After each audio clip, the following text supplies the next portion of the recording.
Welcome to Pro News Weekly. Let's dive into the latest updates on the financial markets.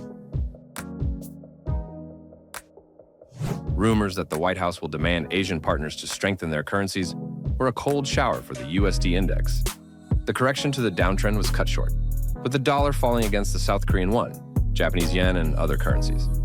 Donald Trump has repeatedly said that by weakening their currencies, Asian countries support their own exports and unfair competition with American companies. As part of trade negotiations, the U.S. can demand an increase in purchases of American goods and a revaluation of partners' currencies. This should reduce the U.S. current account deficit. At the same time, the capital account of the balance of payments will deteriorate, and capital outflows will weaken the dollar. The opposite processes are taking place in Europe, which risks becoming a dumping ground for Chinese goods against the background of the trade war between Beijing and Washington. From January to April, the PRC foreign trade surplus with the European Union reached a record $90 billion, while exports were the second largest in history. The reduction of the Eurozone's current account surplus improves the capital account, and the inflow of investments into the old world allows us to speak about the stability of the Euro-USD uptrend. The USD index is likely to continue falling. The S&P 500 has finally returned to the green zone year-to-date, thanks to a 23% rally from the April lows. Individual investors who at the end of 2024 owned $35 trillion worth of stocks, equivalent to 38% of the market's capitalization, had a hand in this. In the springtime, they did what they had been taught to do for the past 15 years, buy back the dip. The V-shaped recovery of the broad stock index, reminiscent of what we saw in the COVID-19 era, is at risk of continuing and is attracting new buyers. At the heart of the S&P 500 rally is an improvement in global risk appetite.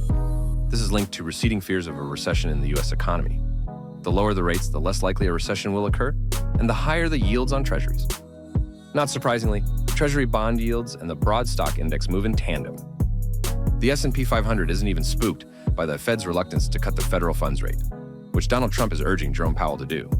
The derivatives market doubts about 2 rate cuts in 2025, although a month ago it signaled 4. In such a situation, only a deterioration in U.S. macro statistics will be able to break the back of the bulls in U.S. stocks. Gold is out of fashion due to a sharp decline in demand for safe havens amid the de-escalation of the trade conflict between the USA and China. Even a slowdown in U.S. inflation in April did not help the precious metal, which could have prompted the Fed to cut its rate. However, the central bank is in no hurry, as it expects consumer prices to accelerate in the near future due to tariffs. The colossal demand in China, where the cost of gold in April rose at a record pace, and the inflow of capital into specialized exchange-traded funds allowed the precious metal to reach a record high above $3,500 per ounce. It was bought as a defense against a trade war and potential recession in the U.S. economy.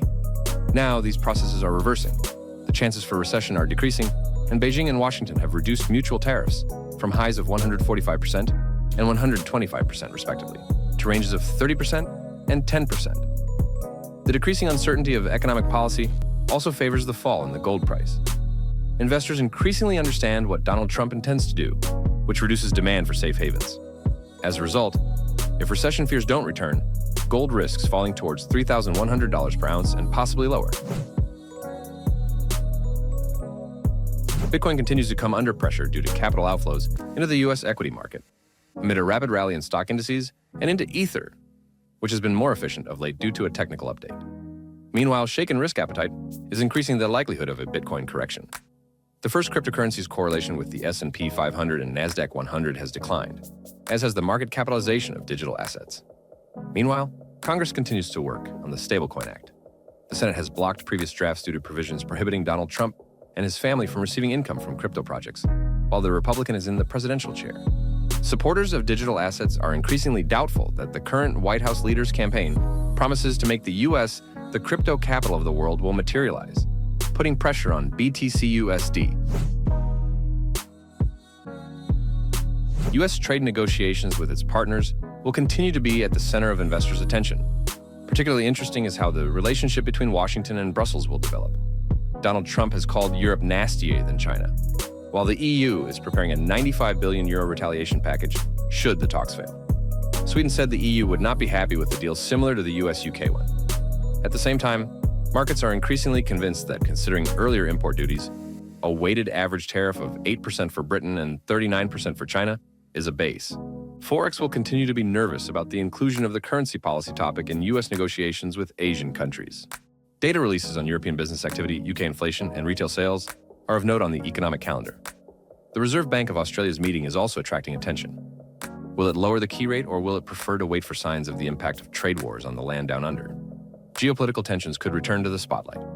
The stalled negotiations between Russia and Ukraine may trigger a new wave of sanctions, frustrate Donald Trump, and drive investors towards safe haven assets. Stay tuned to Pro News Weekly for more updates on global markets. Like, share, and subscribe.